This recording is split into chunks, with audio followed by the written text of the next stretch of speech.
Srbija ima puno važnih urbanih središta, a 10 najvećih gradskih naselja posebno se ističe po broju stanovnika i utjecaju na prostor oko sebe. Ima li Beograd stvarno 2 milijuna stanovnika i je li Novi Sad s okolicom uvjerljivo drugi najveći grad u zemlji? Odgovore ćemo otkriti nešto kasnije. Listu započinjemo s 10. mjestom koje zauzima Smederevo s nešto više od 59.000 stanovnika. Smješten na obali Dunava, grad je poznat po monumentalnoj Smederevskoj tvrđavi, jednoj od najvećih ravničarskih utvrda u Europi. Grad je bio posljednja prijestolnica srednjovjekovne Srbije, a danas je važan industrijski i lučki centar. Njegov položaj između Beograda i istočne Srbije čini ga prometno važnim čvorištem. Na 9. mjestu nalazi se Zrenjanin sa 67.000 stanovnika, najveći grad srednjeg Banata. Grad je poznat po historicističkoj arhitekturi i širokim trgovima koji podsjećaju na srednjoeuropsku urbanističku tradiciju.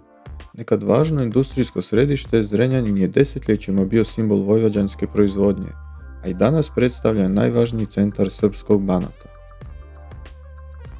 8. mjesto zauzima Čačak s gotovo 70.000 stanovnika. Smješten u dolini Zapadne Morave, često se naziva srcem zapadne Srbije. Grad ima dugu trgovačku i obrtničku tradiciju, a blizina planina Ovčar i Kablar daje mu važnu turističku dimenziju. Čačak je i snažno prometno raskrižje koje povezuje centralnu Srbiju s Raškom regijom.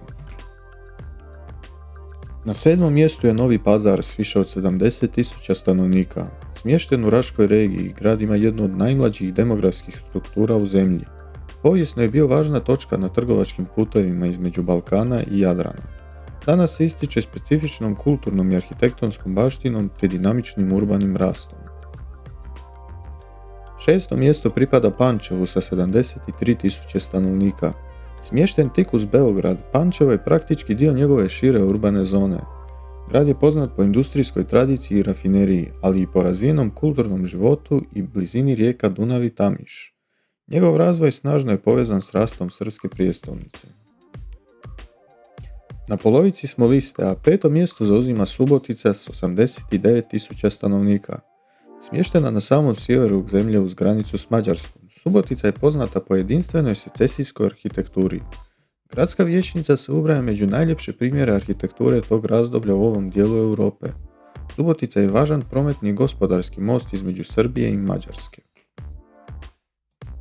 Sada dolazimo do velike četvorke. 4. mjesto pripada Kragujevcu sa 146.000 stanovnika. Nekadašnja prijestolnica moderne Srbije danas je snažno industrijsko i sveučilišno središte Šumadije. Grad je simbol industrijalizacije, posebno automobilske proizvodnje, ali i važan obrazovni centar s jednim od najvažnijih i najstarijih sveučilišta u zemlji. S gotovo 179.000 stanovnika, Niš je treći najveći grad u Srbiji. Smješten na raskrižju balkanskih puteva, Niš ima izuzetno bogatu povijest, od rimskog razdoblja do modernog doba. Rodno je mjesto cara Konstantina Velikog, a danas je važno regionalno središte juga zemlje. Tvrđava na obali Nišave i arheološki lokaliteti svjedoče o njegovoj dugoj urbanoj tradiciji. Na 2. mjestu nalazi se Novi Sad s 260.000 stanovnika. Glavni grad Vojvodine poznat je po Petrovaradinskoj tvrđavi, Dunavu i snažnoj kulturnoj sceni. Grad je važan administrativni, sveučilišni i ekonomski centar Srbije, a posljednjih desetljeća bilježi snažan demografski i urbanistički rast. Novi Sad se profilirao kao jedno od najdinamičnijih urbanih područja u regiji, poznati po velikim manifestacijama koje svake godine privlače posjetitelje iz cijelog svijeta. Na samom vrhu liste nalazi se očekivano Beograd sa 1,2 milijuna stanovnika u samom naselju. Smješten na ušću Save u Dunav, Beograd je apsolutno političko, privredno i kulturno središte zemlje. Njegova povijest obilježena je brojnim promjenama država i civilizacija, a danas je to uvjerljivo najveća urbana aglomeracija bivše Jugoslavije, jedan od najvećih gradova na Balkanu. Grad ima mnoštvo znamenitosti, Kalemegdan, Knez Mihajlova i moderna poslovna zona Novog Beograda simboliziraju spoj povijesti i suvremenog razvoja. Odnedavno se na prostoru bivše željezničke stanice razvija potpuno novi kvart, Beograd na vodi, koji uz brojne druge projekte pokazuje koliko je dinamičan današnji razvoj Beograda. Na listi su se našla najveća gradska naselja prema popisu stanovništva iz 2022. godine. No je li poredak gradova oduvijek bio ovakav? Kroz desetljeća su se urbani odnosi značajno mijenjali. Nakon Drugog svjetskog rata ubrzana industrializacija potaknula je snažan rast gradova poput Kragujevca i Niša, dok je Beograd postupno povećavao svoju dominaciju. U novije vrijeme mnogi gradovi stagniraju ili gube stanovništvo, dok se migracije prema prijestolnici i Novom Sadu nastavljaju. U zadnjih 30 godina Novi Sad je definitivno postao najbrže rastući grad u Srbiji. Lista je napravljena prema stanovništvu samog naselja jer su administrativne granice gradova u Srbiji vrlo različite. Tako Beograd obuhvaća veliko područje s brojnim prigradskim općinama, dok su drugi gradovi ograničeni na uži teritorij.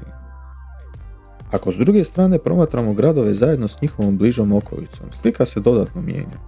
Urbano područje Beograda u takvom prikazu doseže 1,7 milijuna stanovnika, dok Novi Sad i Niš također značajno rastu zahvaljujući prigradskim naseljima. Novi Sad u ovom kontekstu možemo nazvati polumilijunskim gradom. Kragujevac i Subotica također potvrđuju svoj status regionalnih središta.